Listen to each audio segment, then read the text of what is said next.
లేవియకాండము 12వ అధ్యాయము. మరియు యెహోవా మోషేకు ఇలాగు సెలవిచ్చెను, నీవు ఇశ్రాయేలీయులతో ఇట్లనుము, ఒక స్త్రీ గర్భవతి అయి మగపిల్లను కనిన ఎడల ఆమె 7 దినములు పురిటాలై ఉండవలెను. ఆమె తాను ముట్టుదై కడగా నుండు దినముల లెక్కను బట్టి పురిటాలై ఉండవలెను. 8వ దినమున బిడ్డకు సున్నతి చేయింపవలెను.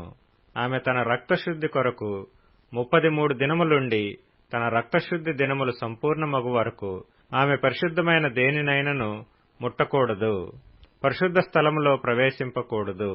ఆమె ఆడపిల్లను కనిన ఎడల ఆమె తాను కడగా ఉండునప్పటి వలె 2 వారములు పురిటాలై ఉండవలెను. ఆమె తన రక్తశుద్ధి కొరకు 66 దినములు కడగా ఉండవలెను.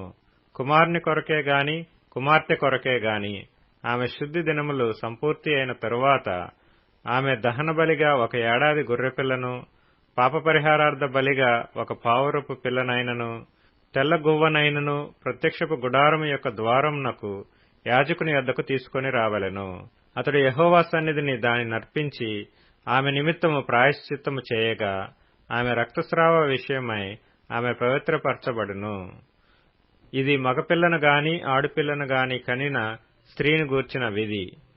ఆమె గొర్రెపిల్లను తేజాలని ఎడల ఆమె 2 తెల్ల గువ్వలనైనను 2 పావురపు పిల్లలనైనను దహనబలిగా ఒకదానిని, పాప పరిహారార్థ బలిగా ఒకదానిని తీసుకొని రావలెను. యాజకుడు ఆమె నిమిత్తము ప్రాయశ్చిత్తము చేయగా ఆమెకు పవిత్రత కలుగును.